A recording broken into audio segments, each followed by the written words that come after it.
Introducing your prom queen and king, Sylvie and Carson.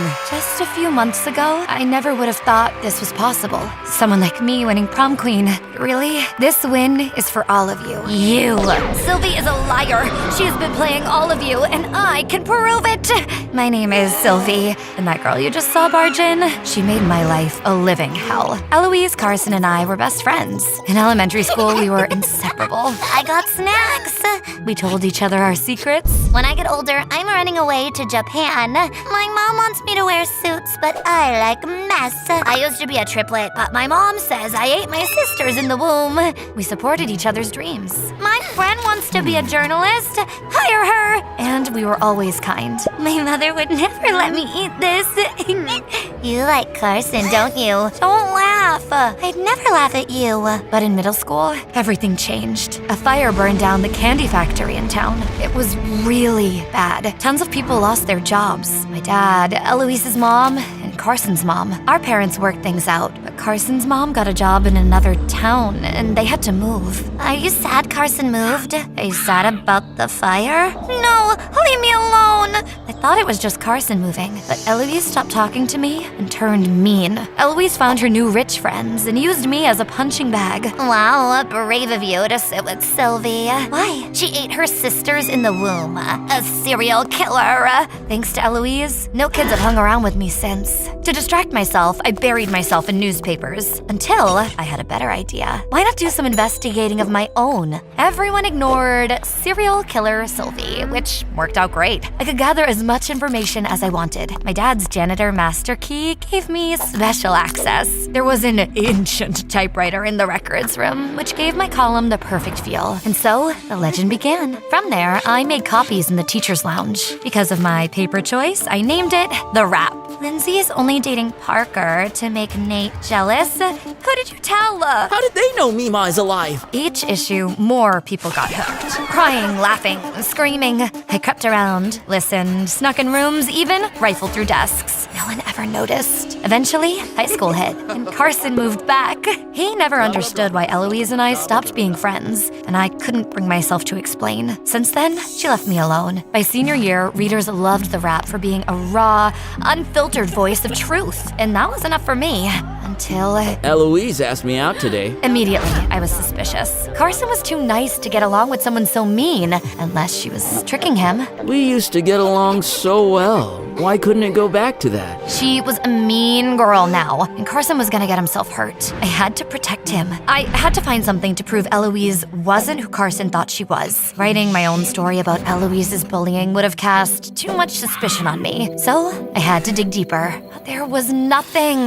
Carson and Eloise dated for a few weeks and even volunteered at the memorial game for the candy factory fire. I was starting to think maybe I'd never expose Eloise, but I decided to try one last time. Stop calling me here, Donnie. Nobody can know our meaning, especially not Carson. She was cheating on Carson with some guy named Donnie. Usually I'd verify what I saw, but this time I was sure. And revenge? It was pretty sweet. Who's Donnie? Where'd you hear that name? Judging by how red Eloise's face got, I'd say I got it right. Donnie's complicated. Just be honest with me. I can't say, all right? Can't say? Or would rather not say, because you're cheating on my best friend. You're a mean girl, Eloise. I'm sorry I didn't listen. I've got your back. I was glad Eloise seemed to regret it, but I felt like I was missing something. I couldn't find a Donnie R at any nearby high schools. The closest I found was a middle-aged reporter guy. A complete dead end. Then Eloise showed up. I'm looking for the person behind the rap. Eloise couldn't figure out who I was. As stressed as I was about Eloise trying to unmask me, spending time with Carson always made me feel better. Nobody else in the world likes these burgers. Why aren't you and Eloise friends anymore? Finally, I told him everything that happened after he moved away. About serial killer Sylvie, about the non-stop bullying, about how I had no friends. That's terrible. If you'd told me all that, there's no way I would have dated her. You didn't know. He was holding my hand, and I could barely breathe.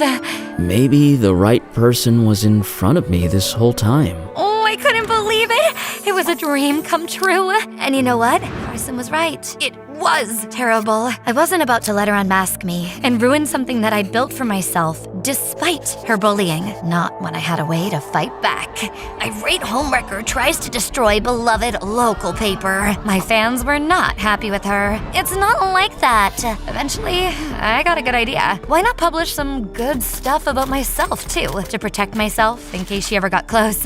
Of course. Way to go, saving those puppies. My reputation changed overnight. I even started wondering if maybe I could be prom queen. I dropped some not-so-subtle hints to Carson, and he pulled off the dorkiest, cutest promposal ever. I'd never been so happy in my life, but of course, somebody was always trying to ruin it. Eloise was going off the deep end trying to figure out my identity. She knew the writer was using a master key to get to the typewriter. I had to get rid of her, but I wasn't fast enough. Eloise told the principal, who blamed my dad. They fired him on the spot. How dare Eloise ruin my life in middle school?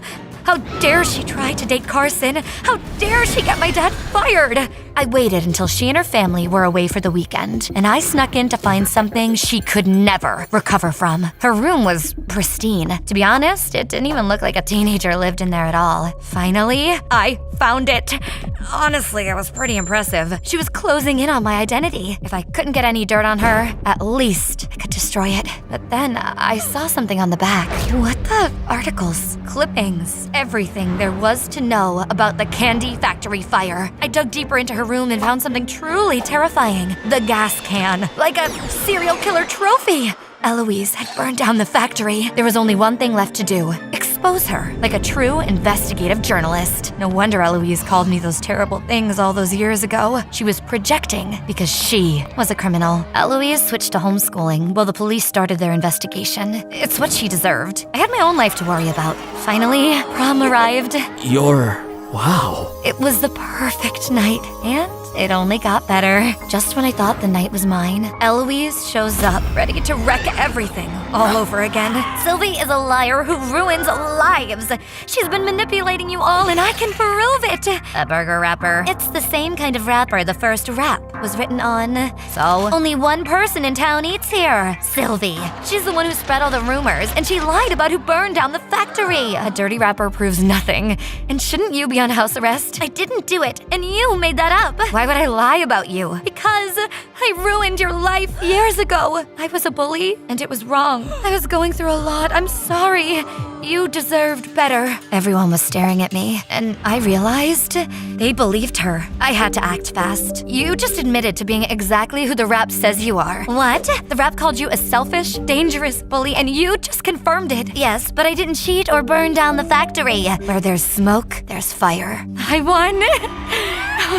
Sylvie! Sylvie! Sylvie! I went to get fresh air and found Carson. He looked upset. Eloise wasn't wrong, was she? That's your favorite burger place. Your dad had the master key. You always wanted to be a journalist. My heart pounded in my throat. Yes, I write the rap, but Eloise is still awful. If you knew she cheated, why didn't you tell me? If she burned down the factory, why not go to the police? Is any of it true? Of course. Then why didn't you own it? I saw her talking to someone named Donnie. She said not to tell you. Do you know who he is? Do you have proof? If it was real, wouldn't she be arrested by now? I mean, it looked like... But you didn't check? You weren't sure? It wasn't the exact truth, but it's what she deserved. Wow, she bullied you, but you're the one bullying her now. We're done, Sylvie. Carson! I felt sick. Had I messed up? Had my anger made me blame an innocent person? Eloise had ruined my middle school experience over a rumor. Had I ruined her life over the same thing? I knew what I had to do. One more issue of the rap to set the story straight. Everything was back to how it was in middle school, except worse because I deserved it. Sylvie to the office. Sylvie is a bully. She falsely accused a student of a heinous crime. Nothing could compare to the shame I felt seeing my parents' disappointed faces. I had a lot of time to myself. I went through old yearbooks of me, Carson, and Eloise when we were younger. What had happened to my best friend? Why did she become so rich but so miserable? Why was she looking into that factory fire? I got permission from my parents to visit Eloise, and I texted her to make sure it was okay. When she said yes, I went over immediately. First, I'm sorry, Eloise. I was completely wrong, and I'll do whatever I can to make things right. Second, what happened all of those years ago? You completely changed, and now you're looking into that factory fire. Suddenly, a terrified look crossed Eloise's face. You have no idea what you're talking about. That's why I'm asking. I think something is going on and I want to help. Why should I trust you? Honestly, I haven't earned your trust. I was horrible to you. You didn't deserve that. Something in her face softened. I think she realized that I meant it, and tears welled up in her eyes. Then the whole story unraveled. Donnie is a journalist. On the night of the factory fire, I saw something. My mother leave in the middle of the night with a can of gasoline. We always read the paper in the morning, but that day, my mother took it away. Everybody else's parents were devastated, but my mother wasn't. I worked up the courage to ask her why. She told me she burned down the factory, and that she'd done it for me, for my future. A competitor candy factory had paid her a ton of money to take it out. She'd hurt people, and it was all my fault. I had this terrible secret, and I couldn't bear it. I was horrible to you, and I have no excuse except that I was miserable, and I didn't want someone like you to be around someone like me. Eloise, none of that was your fault. You have to know that. I wanted to bring my mother to justice, but I didn't want to hurt Carson after what his family went through. And now, it's all ruined. I have the evidence. If you want to do this, we can do it together. I'm scared. I know, but I'll be with you. Together, we reassembled the story of exactly what happened that night and went to meet Eloise's contact, Donnie, the reporter, who broke the original story about the factory fire. It didn't take long for the story to hit print. Everyone was shocked. Eloise's evidence was spot on. Once it was pointing in the right direction, her mother was arrested on the spot. When I was allowed back out of the house, Eloise, Carson, and I met at the best burger joint in town. This place still sucks. I know, right? It wasn't overnight, and it wasn't perfect. But we'd solved the biggest mystery our town had ever seen. Over time, we got closer again and became inseparable. Yep, this is my life right now. In labor, crammed in a car with my best friend, pretending she's Vin Diesel, and my high school crush looking like he might pass out before I do. You think this is wild?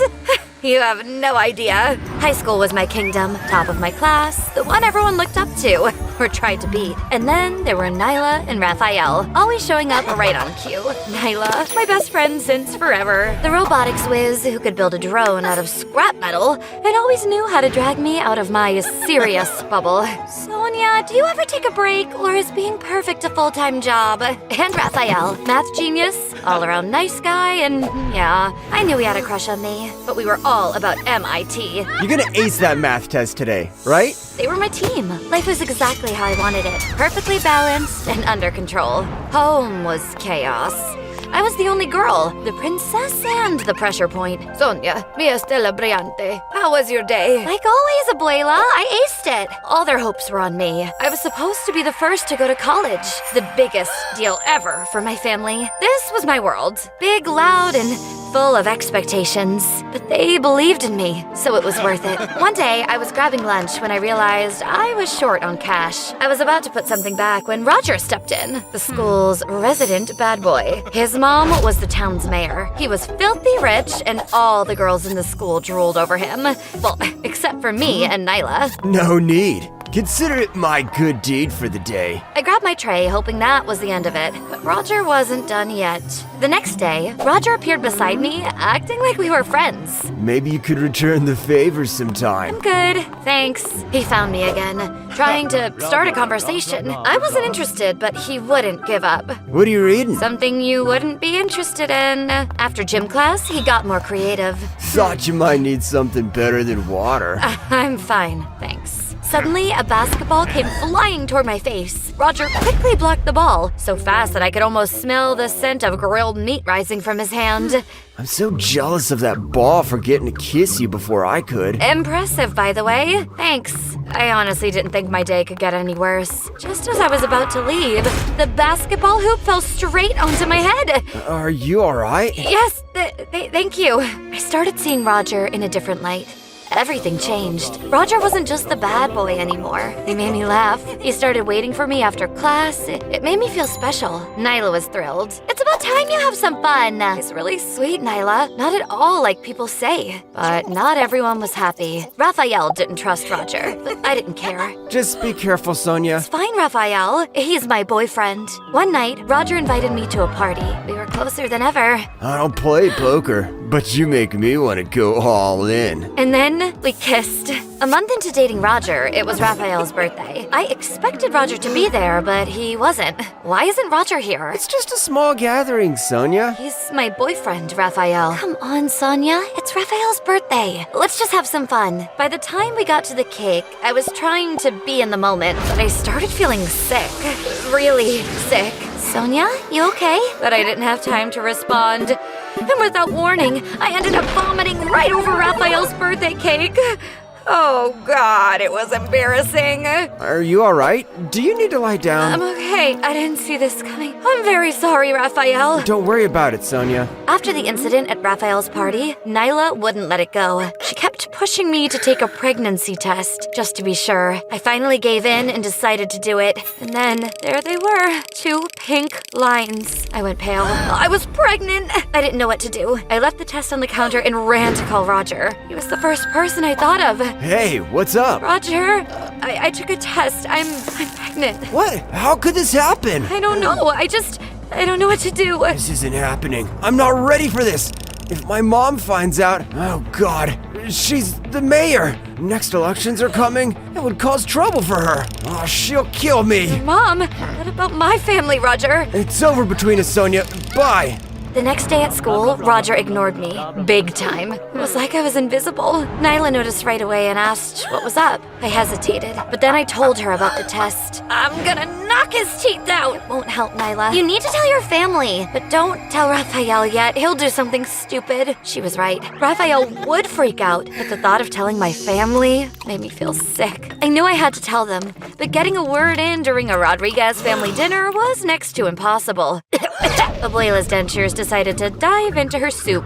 Right when I was about to announce my pregnancy, I waited for everyone to calm down, but then our dog decided to take the spotlight. The dog's thrown up under the table. Every time I tried to say it, something happened. But I had to tell them. I'm pregnant! What? You're what? Madre de Dios! The mood shifted fast. Their disappointment hit me like a ton of bricks. Sonia, how did this happen? We had so many hopes for you. Their disappointment crushed me. I knew they had big dreams for me, and I felt like I destroyed them all. No one said a word to me for days. I just stayed in my room feeling completely alone. You need to go to school, Sonia. I couldn't face school because Roger would be there. Dear, what you need to focus on right now is your health and your baby. Not worrying about a worthless guy. Trust me, our family will never leave you behind.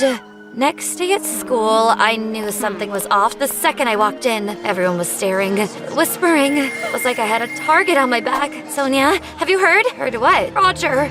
Told everyone. He's been bragging about getting you pregnant. I couldn't believe it. He told everyone, turning me into a joke. Even the threat of his mom finding out couldn't stop his ego from bragging that he knocked me up. Then I saw Raphael's face drop as his friend whispered something. He snapped, stormed over, and shoved Roger hard, wiping the smirk right off his face. You think this is funny? Raphael didn't even hesitate. He went straight for Roger. And suddenly, they were fighting. They both got suspended. Roger, for being a complete jerk, and Raphael for trying to protect me. I had hoped things might be better at home, but as soon as I walked in, I knew that was wishful thinking. Sonia, your brothers told us what's going on at school. You're getting quite the reputation, and not in a good way. I didn't want any of this to happen.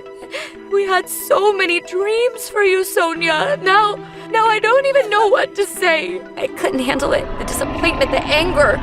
It was suffocating. Then, out of nowhere, Raphael and Nyla burst in, both of them looking fired up and ready to defend me. That's enough. You can't just throw her under the bus like this. She made a mistake. Sure, but she's still your daughter. She needs you now more than ever. Family's supposed to have each other's backs, especially when things get tough. You're not helping her by making her feel even worse. This is a baby we're talking about, a new life. It doesn't doesn't mean Sonia's potential is gone. It just means her path is different now. But that doesn't make it any less important. They finally understood. Things weren't perfect, but at least I wasn't going through this alone anymore. Days passed and things started to change. People at school were nicer, and Nyla and Raphael never left my side. Especially Raphael. He's treating you like you're made of glass. You know that? Yeah, he's been a little overprotective. Raphael would get me whatever I was craving, no matter how weird it was. Pickles and peanut butter? Really? Don't knock it till you try it. Okay, I gotta admit, it's not bad. Once, we went to the cinema for a movie, and Raphael couldn't stop being a mother hen even there. Is the blanket warm enough?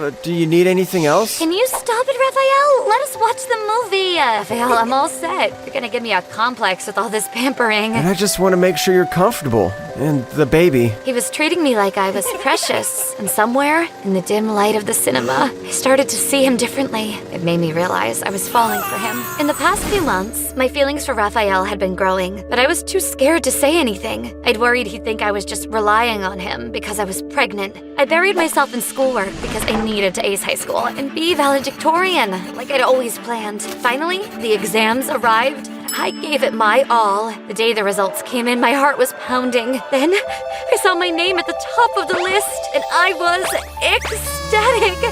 Me! I did it! I did it! Finally, the day of the graduation ceremony arrived, and just like I'd planned, I was the valedictorian with an admission offer to MIT. My family had taken over 3 rows, and the noise was, well, a lot. My mom was armed with her camera, and Dad was busy trying to immortalize the moment with a foam finger. And Abuela decided to wear a hat like it was some royal wedding because, why not? Hey, you, look, amazing. Thanks. Sonia, I need to tell you something. I love you. I want to be there for you and the baby. I couldn't let you go out there without saying it. His words hit me like a ton of bricks. I wanted to shout, yes, I love you too. Then Roger appeared out of nowhere. Sonia, I'm really sorry for everything. I want you back. A few months ago, you tossed me aside like trash. And now, out of nowhere, you want to come back? I treated you badly. I see that now. You're exactly the person I've been looking for. You'd be better off clinging to your mother's skirt. I'm sure the MIT offer and my baby bump will look great in her campaign, right? You're still the same jerk. And of course, right then, they called my name for the speech. I walked onto that stage, nervous as hell, and just started talking. Hey everyone! So, we made it! We've all been through a lot. Stress, late nights, and some seriously unexpected stuff. But we've also found friends who stuck with us. And maybe even a little love along the way. Life's full of surprises, but it's about facing them head on. And with friends like mine, I know we've got this. Just as I was about to wrap up, I felt a sharp pain. The baby was coming right now. And that, my friends, is how we got here. You're doing great, Sonia. Just breathe, okay? Yeah, easier said than done. We're almost there. Just hang on a little longer, okay? I'm trying to drive here. When we got to the hospital, it was like my entire family had set up camp in the maternity ward. I was not in the mood. Everyone out. I need space. But not everyone. I needed him right here. Raphael, you stay, please. I'm not going anywhere. After everything, she was finally here. My little girl. It was such a happy moment with my baby and friends until Roger decided to crash in. I'm really sorry for everything, Sonia. Can we maybe start over? Before I could answer, he leaned in, trying to kiss me. But I gave him the punch of a lifetime. Get lost, Roger! What the? She said, get lost. I'm sorry. Okay, I'll go. I'd had enough of Roger's nonsense. I turned back, ready to focus on what really mattered. Raphael, I've wanted to tell you this for a while, but I was scared. I love you. I've loved you for longer than I realized. With Roger trying to come back, I knew I couldn't stay quiet anymore. You're the one who's been there for me and our baby. I love you, Raphael. I love you too, Sonia. I always have. Just as we kissed, my family entered. Finally, we did it! Congrats! At that moment, with everyone I love crammed into that tiny room, making way too much noise, I realized this chaotic, crazy bunch is exactly where I'm supposed to be. Family will never leave me behind. Welcome to Here's My Story. I'm Amy. I walked through the door, dropping my backpack with a sigh, the weight of a long school day finally off my shoulders. That's when I heard sobbing from the kitchen. It was Melissa, my little stepsister, tears streaming down her face. "There's no food in the house. I'm so hungry," she said, in between sobs. I frowned. "What? But your mom had the day off. She promised to cook today." Melissa sniffed, pointing to the fridge. A note stuck to it. "Gone out with friends. Tell Amy to cook." Typical of my stepmom, always shirking her responsibilities. That evening, I was sprawled on my bed, lost in a world of numbers and equations. Melissa sat beside me, her eyes wide with curiosity. "Is that your homework?" she asked, pointing at the complex math problem on my laptop. "No, it's more than that," I replied. "It's a math puzzle no one has been able to crack yet, but I think I'm onto something." Suddenly, my stepmom Nicole burst in. "Amy, do the dishes, then iron my clothes." Her voice was cold as ice. Melissa, ever the defender, piped up. "Mom, Amy's working on a really tough math problem, and no one else can solve it. Housework can wait." Nicole just rolled her eyes. "Math needs super smarts, right? I'm not sure Amy's got that." Melissa's temper flared. "Amy's super smart. She's a math genius." My stepmom just laughed. "So, Miss Math Genius, you've got 2 problems to solve right now, the dishes and the ironing. Quick, get to work." Later that night, as I sat on my bed, I pondered my life, how it's like a twisted fairy tale. Melissa is my stepsister. Her parents, Nicole and Joseph, adopted me when I was 12, after my birth parents died in a car accident. I was thrilled at first, thinking I found a new family, but reality hit hard and fast. The first day, I called Nicole Mom. Big mistake. She yelled, "I'm not your mom." That's when I understood. They didn't want a daughter. They wanted a free babysitter and a maid. You might think it's like Cinderella, with the evil stepmother and all. But here's the twist. Melissa isn't like those mean stepsisters. She's fantastic, and I love her to bits. So here's the scoop on what makes some days tough for me. It was a Saturday morning, and we were making breakfast when my stepdad came in. "Amy, the car needs washing. Get on it while we eat." Melissa stood up for me. "Dad, let's have a family breakfast first, and then Amy and I can take care of the car." Joseph frowned, his words sharp. "No, Amy has her chores. She's not really part of this family meal, is she?" My heart felt heavy, and I couldn't stop the tears. Just then, Melissa hugged me tight. "Don't listen to him, Amy. You're just as much family as anyone else here." Days rolled on, same as always. My little sister and my love for math were the things that kept me going. That night, as we tackled homework in Melissa's room, something scary happened. She grabbed her head, screamed, and then just fell down. "Melissa?" I yelled, scared, rushing to her. She didn't move. In a panic, I ran to get my step-parents. "Melissa's really hurt. We need an ambulance now."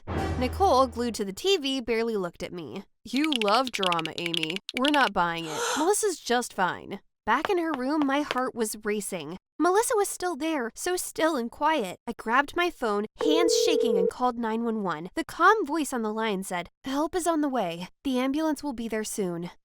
We followed the ambulance to the hospital in a silent car. Nicole and Joseph seemed worried, unlike how they usually are. When we got there, everything moved so fast. Doctors rushed Melissa into a room, and we just had to wait. Finally, a doctor came out looking very serious. "Melissa has a bacterial infection in her brain. Surgery won't help, but there's a special medicine that can fight the bacteria." My stepdad sounded shaky. "Can't our insurance pay for it?" The doctor said no. The medicine was too new and cost a lot, like $400,000. Nicole spoke up, her voice breaking. "We can't afford that, but we'll find another way to help Melissa get better." The doctor looked confused. "What do you mean? What's your plan?" But my step-parents didn't say anything more. I was confused too, wondering what they were thinking and how they planned to help Melissa without the medicine. Back at home, the silence felt thick. "What did you mean at the hospital about another way?" I asked. Joseph and Nicole shared a look before Joseph answered. "We're thinking about seeing a healer," he said, not quite meeting my eyes. "A healer?" My voice wobbled a bit. "Melissa needs real medical treatment, not superstitions. That's not science. It's not safe." Joseph's voice was cold, final. "We're her parents. We make the decisions. Your job is to follow them, not question them." The following day, the house was buzzing early. I could tell Nicole and Joseph were off to see that healer. I decided to visit Melissa at the hospital instead. When I arrived, Melissa was awake but looked really weak. "Did you crack that math puzzle yet?" she asked faintly. Not yet, I replied. She said, for me, try to solve it. I assured her, I will, Melissa, I promise. After the visit, I headed back home. Nicole and Joseph were there, but they barely looked at me. Nicole said, go do the laundry, and waved me off. But as I left the room, I couldn't help but overhear Nicole talking on the phone. She was speaking to her mom, saying, the healer won't do it without Melissa. We're planning to bring her from the hospital tomorrow. Take Melissa out of the hospital? That was crazy! Without a second thought, I dashed back to the hospital. I found Melissa's doctor and quickly told him everything. His face turned serious. Taking Melissa out now would be very risky. Don't worry, I won't let them move her. She needs to stay right where she is under proper care. That night, I just couldn't sleep. I had a huge task ahead of me, a promise I made to Melissa. The tricky math problem was waiting for me, challenging me to solve it. I was at my computer, staring at the screen where numbers and equations were mixed up, each a little mystery to solve. Suddenly, as the sky started getting slightly lighter, everything clicked. That's it! I was surprised when the answer was right there all along. In just a few minutes, I figured out the problem everyone said was too hard. I sat back, feeling proud of myself. But the best part wasn't just cracking the puzzle. It was knowing Melissa would be so happy when I told her. Thinking of her smile, I finally relax and drift off to sleep. I woke up to Nicole's sharp voice. Because of you, the hospital's on high alert, she said, her tone icy. Joseph's voice was even louder. You've gone too far, Amy. Get out of our house. Now. I should have been scared, but a sense of relief washed over me. My actions had kept Melissa safe. Quickly, I grabbed my backpack and left without looking back. Entering the hospital room, Melissa noticed my excitement. Did you solve it? She asked. I did, and I might just be the first. Melissa's smile was faint but sincere. Let's see if you're the first. I quickly opened my laptop and Googled it. The World Association of Mathematicians website came up and my heart skipped. The page declared, solve Clay's math problem, unresolved since 1960, for a grand prize of $1 million. I couldn't contain my joy and let out a triumphant scream. With tears of joy streaming down my face, I showed Melissa the screen. This means we can afford your treatment. I'm going to save you, sis. What unfolded next was like something out of a movie. I raced to the headquarters of the World Association of Mathematicians. At first, they were skeptical, but once I laid out my solution, their doubts vanished. They shook my hand, smiles spreading across their faces, and announced on their social media that I had just won $1 million. Wasting no time, I dashed back to the hospital. I found Melissa's doctor and told him the incredible news. We can afford the medicine now! His eyes lit up with hope, and he immediately set things in motion. That very day, they administered the medicine to Melissa. Watching her, I could see she was getting stronger. It was happening. She was recovering. That evening, Melissa and I were sharing laughs in her hospital room when the door creaked open. My step-parents walked in, tears in their eyes, and embraced Melissa. We're so glad you're getting better, honey, Nicole said, her voice soft with relief. Then, Nicole's gaze shifted to me. Her tone was cooler. So, you're a math whiz, huh? Hard to believe. Still, thanks for saving my daughter. Joseph chimed in. You stopped us. We could have cured her with the healer. I couldn't help but reply. I doubt a witch doctor could have done this. Joseph frowned. Still sharp-tongued, I see. Well, hand over your prize money, and maybe we'll let you return home. No chance, I shot back. That money's for me and Melissa's future, like her college fund. Right then, the door swung open again. Melissa's doctor, a police officer, and a social worker came in. The doctor didn't mince words. Trying to treat Melissa with witchcraft isn't parenting. I've reported you to social services. Melissa won't be staying with you any longer. Nicole tried to backpedal. I was kidding. Who believes in healers, right? But her words fell flat. The police gently ushered them out. Melissa's tears were bittersweet. She knew this was for the best. As the door closed behind them, I felt relief and resolve. We were going to be okay. Since that day, Melissa and I have been staying at a children's home. Believe it or not, we're really happy here. I've even dived into another tricky math problem. Yep, another one with $1 million prize. My plan? If I crack this puzzle, I will buy a cozy house where Melissa and I can live together. And guess what? Nicole and Joseph have started visiting us and seem genuinely sorry for everything. If they keep showing they've changed, who knows? Maybe one day we might consider having them with us. But that's a big maybe. They'd have to prove they've turned over a new leaf. Not just to me, but to Melissa too.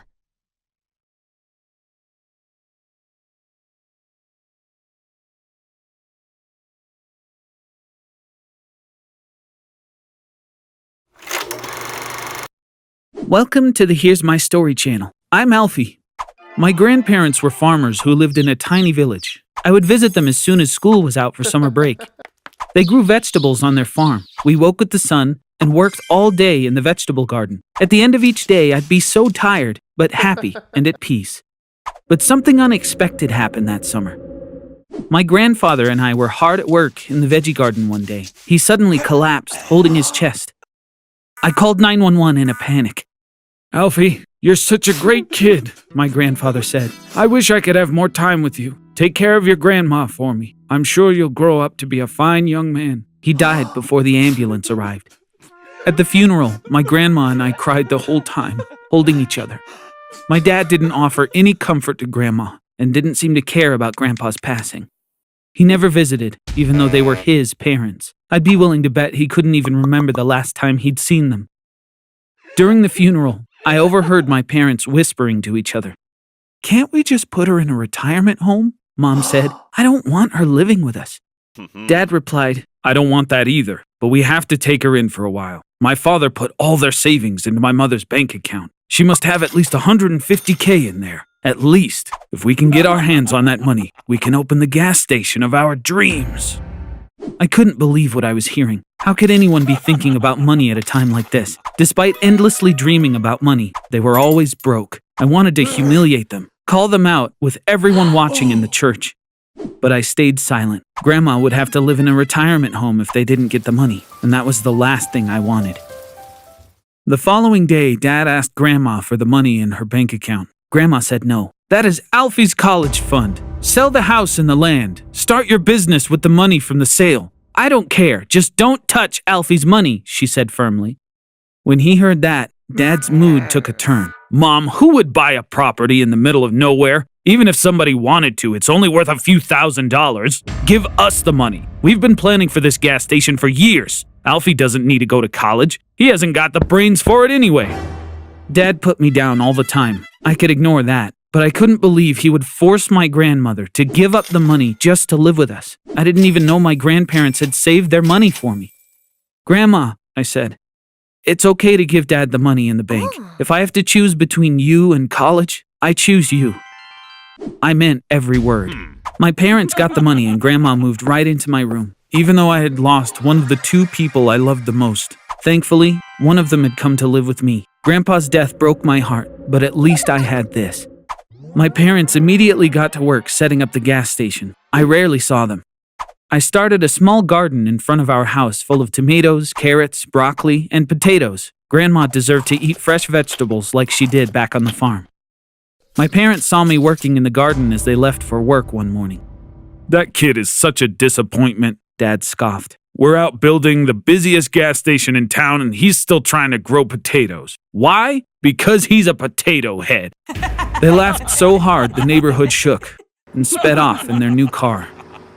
At first, it seemed like business was booming. Between the luxury SUV, shopping bags with high-end labels, and a maid, Mom and Dad's luck looked like it was finally changing. Of course, they kept it all to themselves, even the maid. It seemed weird my parents could make so much money in such a short time running a gas station. But at the time, more time with the business meant they barely spent any time at home. For the most part, Grandma and I lived in peace. Unfortunately, something happened that changed everything. One night, the police raided our house. They took my parents away. It came as a shock until we found out why. In our part of the country, oil is a big industry. We have colossal rigs and refineries that extract and process crude oil straight from the ground. Apparently, my parents had found a shady investor while opening the station, an investor with a long criminal rap sheet. Their partner had found a method of tapping into the refinery's main pipeline, allowing them to siphon thousands of gallons of stolen fuel. So you see, they were selling stolen gas at the station. That's why they'd made so much money so fast. After a month or so, my parents were released on bail, but the police seized everything they'd earned from the business. They lost everything, including the money they got from my grandmother. My parents were back to their miserable lives. Not only were they fighting each other all the time, but they took it out on Grandma and me. One day, my dad came at Grandma in a threatening tone. We have to sell the farm. My dad left everything to you. You're going to sell the land and give us the money, or you're going in a home. Of course, son, she said lovingly. Anything to keep my family together. I couldn't take it anymore. No, Grandma, I said. Please don't fall for it again. My dad already took your money from the bank. If they'd been doing honest work in the first place, we wouldn't be in this mess. Why should we have to suffer for their actions? Dad suddenly turned his threats on me. Do you even hear yourself, potato head? So that's how it's gonna be, huh? Pack your things. Get out of my house, He screamed at me. I couldn't believe my own father was kicking me out. I turned to my mom with a pleading look. She seemed to agree with me. Shame on you, she said in disgust. You've been living rent-free in this house for years. So ungrateful. But Grandma's patience had its limits. Shame on you two, Grandma shouted. You have a wonderful son and you can't even appreciate him. Alfie, let's pack our things and go now. Grandma and I moved into the farmhouse. We woke up at dawn the next day. Grandma said, back to what we love doing the most. We potato heads are going to keep growing the most delicious potatoes, tomatoes, and carrots this country has ever seen. I hugged her. I could feel another happy and peaceful summer coming on. Everything was going great, but since there was a summer drought, we needed more water for irrigation. For that reason, we had to dig a new irrigation well. Grandma called in a favor from a guy by the name of Jay. He seemed nice. He would come the next day to drill the well and let us pay him back after the harvest. Jay and his crew arrived early in the morning and picked the best spot for the well. Then they started drilling. After about 5 hours, I started getting concerned. How much longer is this going to take? I asked. We have to dig deeper to reach the water, Jay replied. This is going to be an artisan well. That means we won't need a pump. The water will naturally flow up to the surface. We should hit the aquifer any second now. Before he could say another word, 2 crew members started yelling. When we turned around, we saw the water that was shooting out of the hole was pitch black. What I thought were shouts of panic were actually screams of excitement. We had struck oil. You heard that right. I said oil. We found oil on our land while looking for water. The thing I remember most from that day was Jay hollering with joy. It's a blowout! You're rich! Filthy rich! To secure the oil rights, you have to let the government know. So we started the paperwork. Inspectors surveyed the land and found a large oil deposit underground. So we signed a contract. The government would handle drilling arrangements and make regular payments to my grandmother in exchange. According to the inspectors, the well could last 90 years of production. Grandma would make millions of dollars off the oil well. We felt like we'd hit the jackpot. Grandma bought a beautiful home by the water. We were going to spend the summer there together, and as 2 potato heads, we would continue growing potatoes and other vegetables in our backyard. Our veggie garden turned oil field, made it on the news. It was exciting at first, but then my parents came calling. How are you, son? We saw you and your grandma on the TV. We want to come celebrate. Where are you now? He asked. I didn't say anything. Honey, we're so proud of you, Mom lied. You look so good on TV. We missed you. We'll be there in no time. Their call came as no surprise. I'd even prepared something special beforehand. Thanks for calling. Let me go get Grandma. I'll call you in a bit, I said. My parents were excited. My dad said, That would be amazing. We missed your grandma too. We'll be waiting for your call, son. And hung up. I put on my potato head costume. 10 minutes later, Grandma and I video called my parents. Their confused looks were priceless. They knew something was up. Are you having a costume party? My mom said, clearly annoyed. You look ridiculous. Nope, I replied. There's no party. This is how I normally dress. Remember? I'm a potato head. Dad said, Alfie, we were kidding. You're our son. We want to come congratulate you. Grandma had had enough. Enough! You didn't listen to me when you kicked him out of the house. How dare you try to patronize him now, she growled. That's when Dad's true colors came out. Mom, I'm your son. I'm entitled to the money from the land and that oil well, and I'll get my money even if you won't give it to me. Grandma said, Oh, so now you remember you're my son. You sure didn't act like it then, and you're not acting like it now. That land is in my name. I submitted my will to the lawyer yesterday. I'm going to leave everything I own to the one person in this family who deserves it most, and that is my grandson. Don't ever bother us again. Mommy, please let me explain. Dad's pleading was interrupted as I ended the call. What a fabulous costume, Potato Head, Grandma said. What do you say we head over to our favorite restaurant for some fries? But you're coming in costume. Deal? She hugged me as hard as she could, and we had the best dinner I had ever eaten. Those potato fries had never tasted so good. I'm Daphne. I woke up to my phone ringing. I had binge-watched a show on Netflix until the early morning. I was so sleepy. I pulled the comforter over my head and tried to go back to sleep, but my phone had no intention of quieting down. I forced open my eyes halfway and reached over to see who was calling. It was my best friend, Lucy. She wanted to do a video call. I picked up and said, "I'm so sleepy. Can we talk later?" Lucy couldn't respond because she was sobbing. Panicked, I sat up and yelled, "What's wrong?" She couldn't stop crying. "Daphne, I need to say goodbye to you," was all she could say. "Why?" I asked. Unfortunately, Lucy's answer was nothing new to me. "I told my mom that I wanted to get a tattoo like yours. She was so upset. You're not going to see Daphne again. She's a bad influence for you. You're getting ideas from her," she said. "My mother thinks that having no rules at home is not right. As long as you're friends with Daphne, you're going to want to live like her. It's best if you don't see her anymore. Call her and say goodbye," she told me. Lucy was the third best friend I had lost this year. I would get close with someone. They would find out how I lived and share it with their family. Soon after, one of their parents would say something like this: "Anything goes at Daphne's home, but kids need to have rules. She's a bad influence for you. You should end your friendship with her."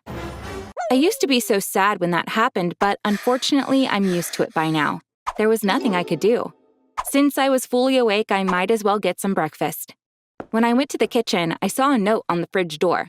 Mom wrote, "See you soon, sweet girl." I figured that my parents had gone on a trip. The note said soon, so they hadn't gone abroad, which meant that they would be back in a week. As you can see, there are no rules for the adults or the kids in our house. Everyone's free to do whatever they want. When I sleep over at a friend's house, I don't tell my parents about it. But, for example, if I go to my grandma's and decide to stay there for more than a week, I'll let my family know. That way, my mom knows I won't be home for a while, so she doesn't have to cook for me. Actually, she doesn't have to cook for me at all. We don't have any rules around that either. At our house, there is no set time for meals. We don't sit and eat together. I can eat my dinner in the kitchen or in my room, anywhere I want to. The best part is, I'm free to eat whatever I want as well. For example, I was binge watching that show all night, which was why I only had ice cream and chocolate for dinner. My mom doesn't think of snacks like that as junk food. We always have steamed vegetables, chocolate, fruits, and ice cream in our fridge. Everyone can eat whatever they feel like eating. For those of you who are curious about my health, I can tell you that I've had no issues because of what I eat. Our body already knows what it needs. You can't possibly have chocolate for dinner every day of the week. You will definitely crave steamed vegetables at some point, so thanks to your body, you always end up eating healthy anyway. The other thing I like about our house is that there's no set bedtime. Sometimes I want to go to sleep at 9 p.m. Sometimes I forget about time when watching a show and get into bed at dawn. For a while, I was hooked on The Sims. I was spending every waking minute playing that game. Since there are no rules around gaming or watching TV at our house, my mom used to sit and watch me play The Sims until 3 in the morning. She would even fall asleep in my bed while I kept playing. Since I don't have a bedtime, you might want to ask me, do I not have school? My answer is, no, I don't. When I hit school age, my parents asked me, do you want to go to school? I said I wanted to because I would have so many new friends. But after a while, I realized school was definitely not for me. Going to school meant I had to obey countless rules. But I was raised in a household without any. That's why I was shocked at each and every one of them. One day, I felt so sleepy during class. I told the teacher that I wanted to sleep. She said, You can't sleep at school. You need to wait till you get home. This was the most ridiculous rule I ever heard in my life. I didn't go back to school the next day. I told my parents about my decision to quit school a week later. You might be young, but you still know best what's good for you or not. Do as you wish, my dad said. If I'm ever curious about anything, my parents get me a tutor on that subject. I learn things by taking online classes. At school, students are assigned classes without being asked the question, do you want to know more on this subject?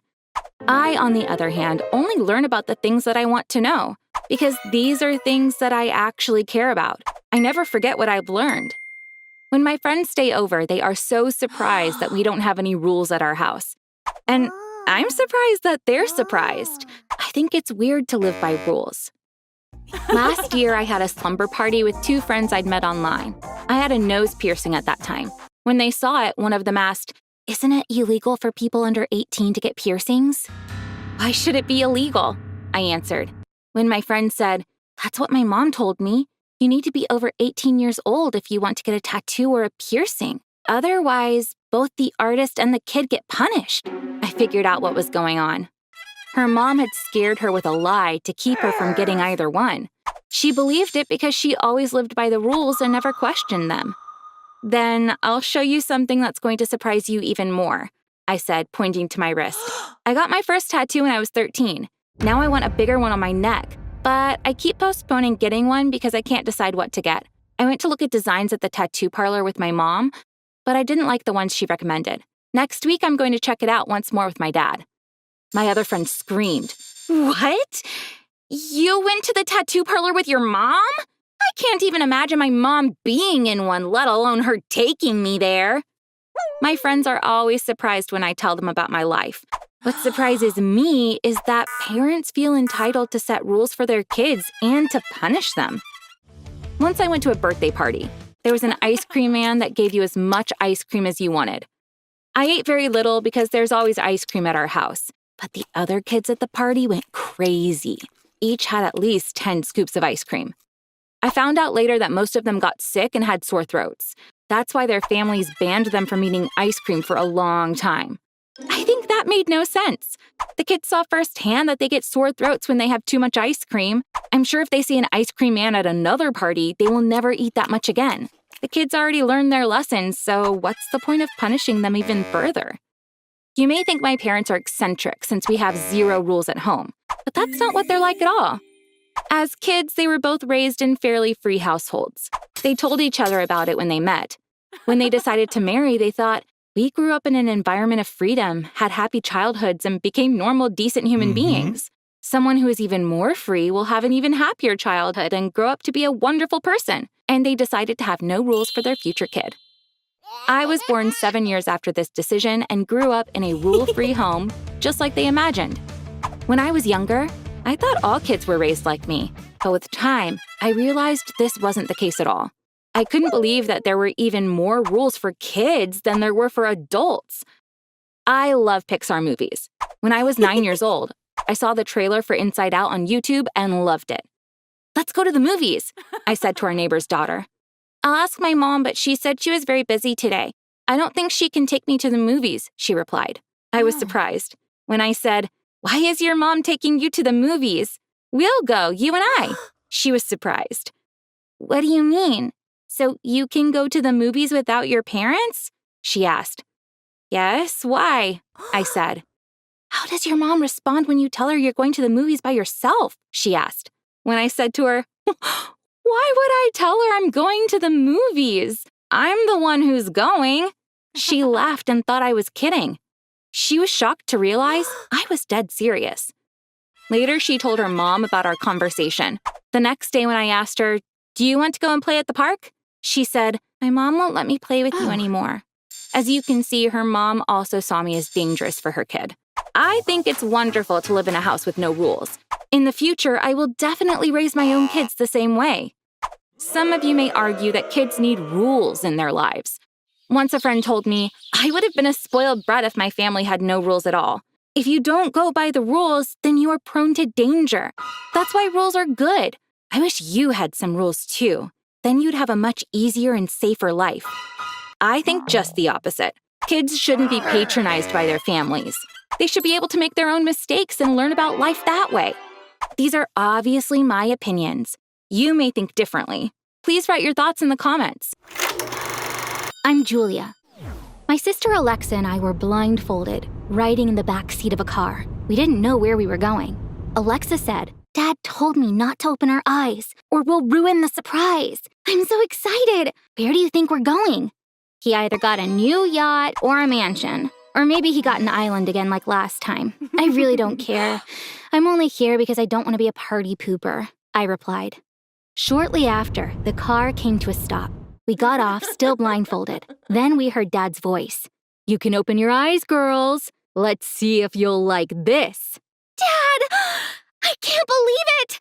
It's incredible! Alexa screamed. I reluctantly took off my blindfold. We were at the airport, and a dazzling plane made of solid gold stood before me.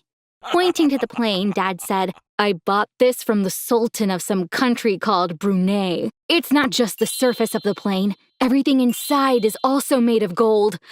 Oh man, I love how gold shimmers. We need more golden furniture at home." I'd stopped commenting on Dad's love for glamour a long time ago, but a solid gold plane was so outrageous that I couldn't stop myself. Dad, when the plane is up in the air, no one can tell it's golden because it's so far away. And when it lands, only the crew will see it at the airport. I really don't understand why someone would buy a golden airplane, I said. He was used to me criticizing him. "If I share our plane on my Facebook page, everyone will see it. Your sister will post photos of it on Instagram. I wish you would also post to social media. Anyway, come on. I'll give you a tour inside the plane. We can even fly our golden plane to New York for a coffee. What do you say?" he asked. My sister screamed, "Excellent idea!" and started running towards the plane. And I, irritated as always, followed her. As you can probably tell, my dad is one of the wealthiest people on the planet. When we lost my mom, I was 8, and Alexa was 5. My dad wanted to remarry, but we didn't want him to. Thankfully, he listened to us. Back then, my dad wasn't rich. He was working as an engineer for a mobile phone company. With the experience that he had there, he invented a fast mobile phone charger and patented it. Today, all mobile phones use his invention. In exchange for using this technology, phone manufacturers pay millions of dollars to my dad every month. Going from someone who could barely pay his bills to having unlimited money changed my dad a lot. We had no idea he was such a show-off. He will do anything he can to brag about his money. What's worse is my sister is just like him. Ever since he bought that golden plane, Dad became obsessed with gold. He had most of the mansion we lived in covered in gold. We had toilets and faucets made of solid gold. The couch we sat on, the beds we slept in were all golden. We ate our meals with gold silverware on a solid gold table. One evening, Dad took this gold situation to a whole new level. We were in the dining room. Normally, there's a daily menu on the table listing the dishes our cooks have made for us that day. Among the 100 or so dishes, we picked the ones we want to eat. But there was no menu that night. Dad said, "Girls, I got a surprise for you," and clapped his hands. A chef walked into the room. Nikolai is our new chef. He used to be the private chef for a Russian billionaire. His specialty is... Actually, I'd rather not say. You should see this for yourselves. Next, the staff started serving the plates.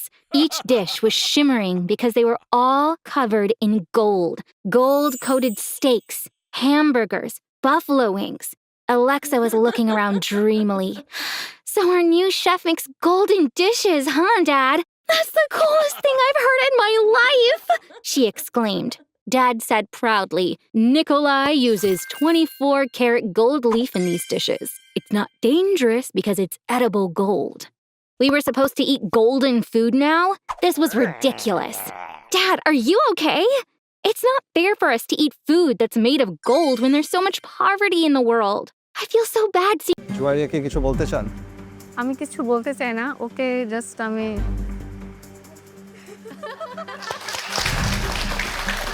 আমরা শুরু করব food testing আজ team এ কে দিয়ে। দিবা এবং নওশিন আপনাদের খাবার নিয়ে চলে আসুন।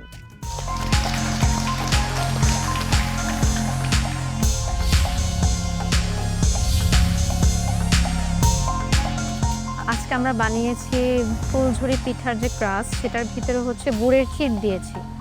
আর একটা হচ্ছে সেমাইয়ের জর্দার সাথে নারকেল দুধের ক্ষীর।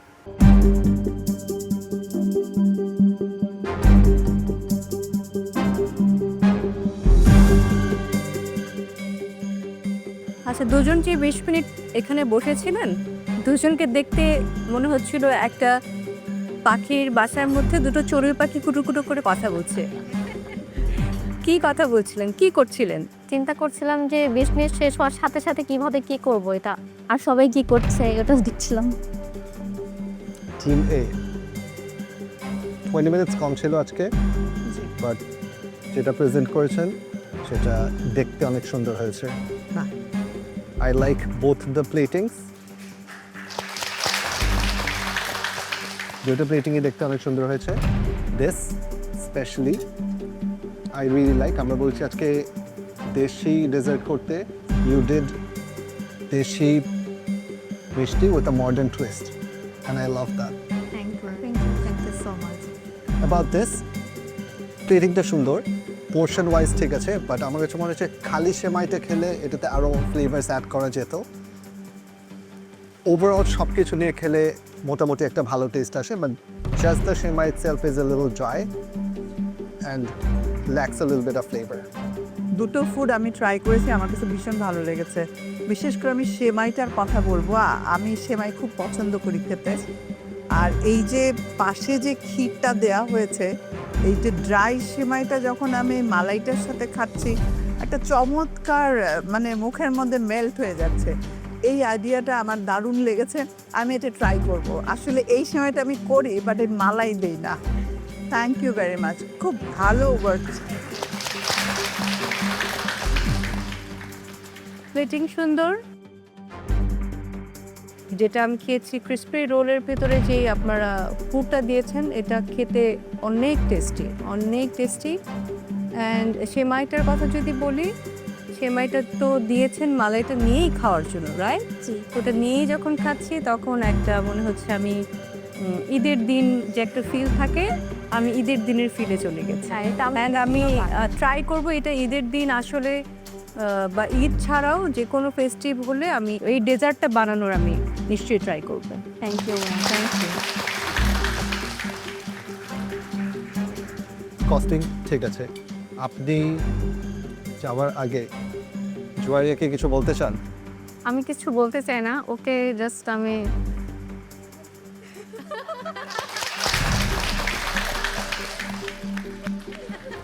এটা কি ছিল? হাই না বাই বাই।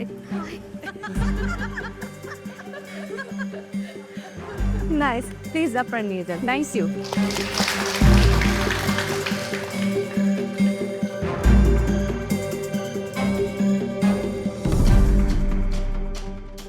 দিবাপু অনেক বেশি কোঅপারেটিভ। আপু আমাকে যেভাবে বলেছে, আমি আপুরটা শুনেছি, আপু আমারটা শুনেছে, আমাদের টিম ওয়ার্কটাও অনেক ভালোভাবে ওয়ার্কআউট করেছে। 20 মিনিটের যে চ্যালেঞ্জটা ছিল, এটা আমার কাছে মনে হয়েছিল যে আসলে সময়টা অনেক বেশি ম্যাটার করছে। তো আমি কি বানাবো সেটা নিয়ে আমি আগেই চিন্তা করে ফেলেছিলাম, আর সেই জন্য 20 মিনিটটাকে যদি আমি আরও কাজে লাগাতে পারতাম, হয়তো বা আরও অনেক বেশি বেটার করতে পারতাম। আপনি কেন কান্না করছেন? It's okay, it's okay. তেমন না, ভুলটা আপনার ছিল না। না ম্যাম, টিমের একজনের ভুল মানে দুজনেরই তো ভুল। আমি এক্স্যাক্টলি আপনাকে এটাই বলতাম যে it's a team task and you have to take the heat. বগুড়ার তামান্না এবং ঢাকার সেজুতি, আপনাদের ফুড দিয়ে চলে আসুন। এক মিনিট, একটু ওয়েট করেন প্লিজ। শেফ নাইম এবং আমাদের বিজ্ঞ বিচারক রীতা আপা, আপনাদের দুজনের অনুমতি পেলে আমি একটা জিনিস দেখাতে চাই। প্লিজ। Sure, please. মেন্টর, আপনারাও কি দেখতে চান? তুমি তো অবশ্যই দেখবে। আমি কনফিউজ আসলে। আমরা একটু চোখ রাখি স্ক্রিনে।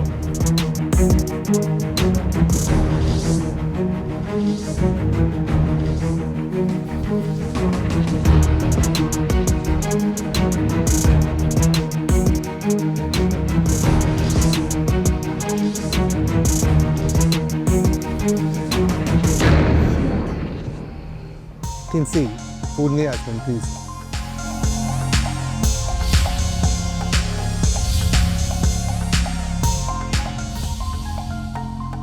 আমরা ভিডিওটা মাত্র যেটা দেখলাম সেজন্য I need an explanation.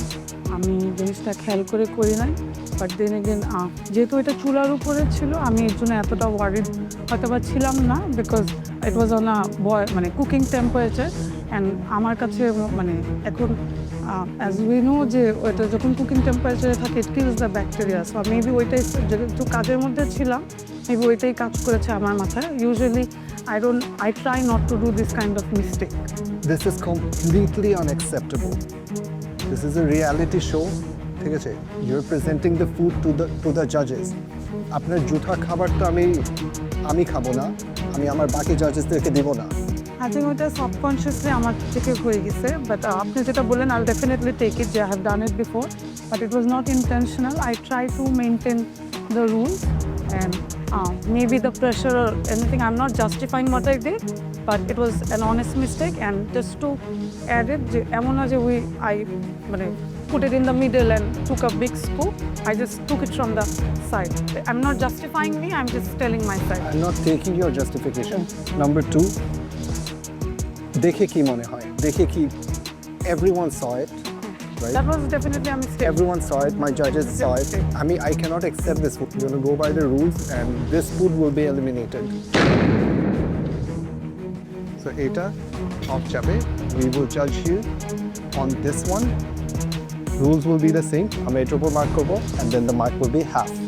Sorry about the mistake. Please আপনাদের ডিশটা ডেসক্রাইব করবেন। আমার নানুর হাতের পিঠা এটি খুবই স্পেশাল পাকন পিঠা, নারিকেল দিয়ে করে, একটা কখনো হাঁসের ডিম বা আলু দিয়ে করে। তো আমি আজকে নারিকেলেরটা করেছি, নারিকেলি পাকন পিঠা।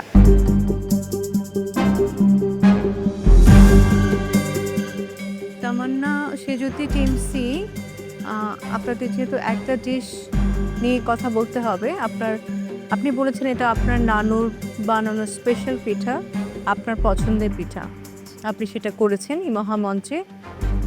আমি খেয়েছি, আমার পাকন পিঠা খুব ভালো লাগে খেতে। মিষ্টির পরিমাণটা মনে হয় পিঠাতে এরকম মিষ্টি যায়, অনেকে মিষ্টি বেশি পছন্দ করে, অনেকে একদম কম পছন্দ করে। আমার কাছে ভালো লেগেছে পিঠাটা। আর সাইডে যে আরও রেখেছেন ওটার আর দরকার হবে না, কারণ এটার ভেতরেই অনেক বেশি মিষ্টি আছে। আমার এই পাকান পিঠাটা খুব ভালো লাগে। তুমি নারকেল দিয়ে এখানে করেছো, নারিকেলের দুধটাও কি দিয়েছো না শুধু নারিকেল? শুধু নারিকেল, চালের গুঁড়ো, আর এর সাথে কি অ্যাড করেছো? আমি নারকেলটা করে নিয়ে এটা বেটে তারপরে ইউজ করেছি ব্যাটারের সাথে আমি চালের গুঁড়া ইউজ করেছি, একটুখানি ময়দা দিয়েছি, মিল্ক ইউজ করেছি, মিল্ক পাউডার ইউজ করেছি, করে ব্যাটার করে নিয়ে ডো করে নিয়ে পিঠা বানিয়ে ভেজে তারপর এটা শিরাতে ডিপ করেছি। ভালো লেগেছে। আর তুমি যে এক্সট্রা শিরা দিয়েছো সেটাও ভালো লেগেছে। যারা একটু বেশি খাবে তারা নিয়ে খাবে। পিঠাটা ভালো ছিল, পিঠার প্রেজেন্টেশন ভালো ছিল। টিম সি, আপনাদের এটার প্লেটিং, টেক্সচার, টেস্ট সবগুলোই আমার কাছে অনেক ভালো লেগেছে। It's really good. এটা প্রয়োজন ছিল না, বিকজ এটারে ইনাফ মিষ্টি আছে। আমি ইন জেনারেল একটু কম মিষ্টি খাই, বাট এটা বেশি মিষ্টি হওয়ার পরেও অনেক ভালো লাগতেছে। ঠিক আছে, I really like it. Tamanna, it's okay, sorry. আপনি কেন কান্না করছেন? ইটস ওকে, ইটস ওকে তামান্না, বলতে আপনার ছিল না, আমরা সবাই দেখেছি এখানে আপনার কোনো দোষ নেই। না ম্যাম, টিমের একজনের ভুল মানে দুজনেরই তো ভুল। আমি এক্স্যাক্টলি আপনাকে এটাই বলতাম যে it's a team task and you have to take the heat. জি, ঠিক আছে, এটা ইন্ডিভিজুয়াল টাস্ক হলে it would have been different, but it's a team task, right? So I am equally responsible for my team members' action. জি, it's okay. Costing ঠিক আছে, costing is perfect. Thank you. Thank you.